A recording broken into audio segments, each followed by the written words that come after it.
दोस्तों हम ये सोचते हैं कि गाल ब्लैडर स्टोन, पित्ते की पथरी, इसका इलाज सिर्फ ऑपरेशन ही है, ये निकल ही नहीं सकती। ये बहुत बड़ी गलतफहमी है। गाल ब्लैडर स्टोन है, उसका जो रास्ता है, वो इंटेस्टाइन के अंदर खुलता है।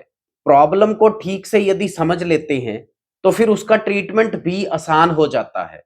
अब समझने की जरूरत है कि बेसिकली ये गाल ब्लैडर स्टोन है क्या?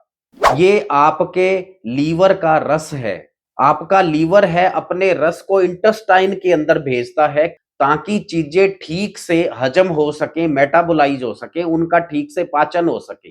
अब आपने पानी का सेवन कम किया या लंबे अरसे तक जो खट्टे पदार्थ हैं, नींबू, मौसमी या जो आयुर्वेद के लेखन द्रव्य हैं, वो यदि आपने कम लिए हैं तो ये जो बाइल है, ये जो लीवर का रस है, ये सूख जाएगा और ये सूखे हुए रस को बोला जाता है गाल ब्लैडर स्टोन। एक्चुअल में ये स्टोन नहीं होती, ये बहुत नरम किस्म का पदार्थ है जो वहां पे जम गया है। काम क्या करना है? आधा नींबू सुबह, आधा नींबू शाम को साइट्रस फ्रूट्स लेने शुरू करें, खट्टे पदार्थ लेने शुरू करें, तो बाइल जो है वो पतला हो जाएगा।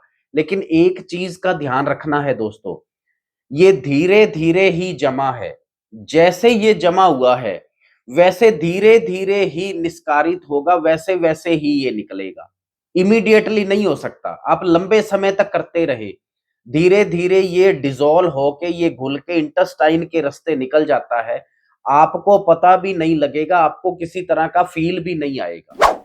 और आयुर्वेद में बहुत अच्छे से वर्णन है गॉल ब्लैडर स्टोन को कैसे निकाल सकते हैं।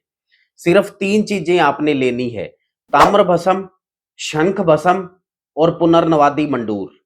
शेड्यूल्ड डोज में इसको आप लगातार लेते रहें और धीरे-धीरे होगा ये कि आपकी जो गॉल ब्लैडर स्टोन है, पित्ते की पथरी है, वो क्लियर होती रहेगी।